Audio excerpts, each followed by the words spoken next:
So you know how marketing is all about relationship building, right? So you want to be building a relationship of trust with your audience. And one of the ways that you can do that is by getting inside your customer's head and learning to talk in your customer's voice. But just how do you do that? How do you know what words they use? What are they thinking about? What do they think when they are thinking about your product and how to buy your stuff, right?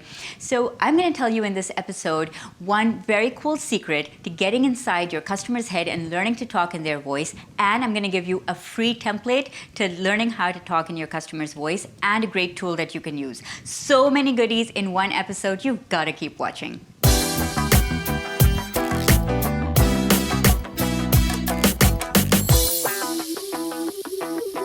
Hey, it's Salma Jaffrey, and you're watching Content Marketing Tips, the weekly show to watch for non-icky marketing advice that you can implement in your business right away. So thank you so much for watching, and I'm going to jump straight into the secret of being able to talk in your customer's voice. And that secret is, it's not what you say, it's how you say it. So let me give you an example. Supposing you sell a yoga fitness program for young moms. And you say that you want to attract these young moms, and these are the headlines that you use with your content. So headline number 1 is how to get fit with yoga. Headline number 2 is 10 yoga exercises to help you get in shape. Now, the problem with both of these headlines is that they lack audience clarity.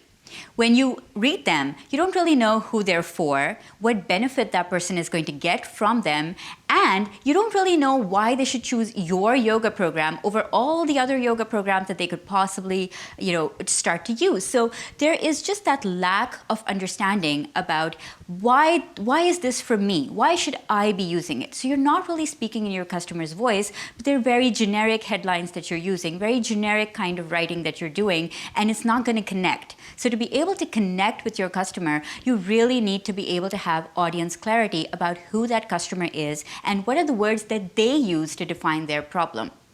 Now here we're going to talk about a concept called building a customer profile that's going to help you get audience clarity.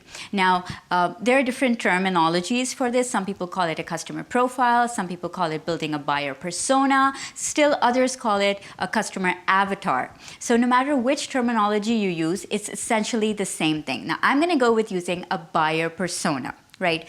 Now, what is a buyer persona? It is a very detailed document that you put together that outlines exactly who your ideal customer is. And the reason that you want to do this is something that is based on the 80-20 principle, right? So if you've heard of the principle, it means that 80% of your success is going to come from 20% of your efforts. So if you apply this to your buyer persona client terminology, it means that 20% of your clients are going to bring in 80% of your revenue. So you really want to drill down and focus on attracting the best 20% that you possibly can, clients who you're going to love to work with, clients who are going to make you the most money, and clients that are going to make your business all that it can be, right? So in order to attract the 20% of clients, you really need to build a buyer persona so you can talk in a way that connects with them. Now, when we talk about building a buyer persona, it's not a generic document. It's not like, oh, my buyer's in like the age bracket of like 20 to 40. No. We want to drill down into specifics. That means giving your buyer persona a real identity of a real person. So you want to give them a name. That's what you want to start with. Your buyer persona, your customer has to have a name. You address them by that name. And then you want to drill down into more specific demographics, their income, their lifestyle, their housing, their neighborhood, where do they live, how much do they make, are they married, not married, single, what kind of a lifestyle do they have? Then you want to drill down even more into the problems that they face, the fears, the motivations, what drives them, what prohibits them, what do they like to do, what are their hobbies, their likes, dislikes, what kind of friends do they have, where do they hang out, what do they do in their spare time? And then you want to also think about the kind of work that they do, what fulfills them, and where in the buying cycle are they. So do they need product awareness? Do they need comparison shopping? Do they need to find alternatives? Are they looking for the best discount? Are they looking for the best prices? Are they ready to buy just right now and they're looking for a coupon? So where in that cycle are they? Now, if all of this sounds like a bit too much for you, I have great news for you. So at the end of this episode, you're going to get a download link, right? And that download link is going to take you to a buyer persona template that I have built for my freelancing clients when I used to be into freelancing. And what that buyer persona template is going to help you understand is the amount of detail that you want to put in. So if you're just getting started with this, you want to use this.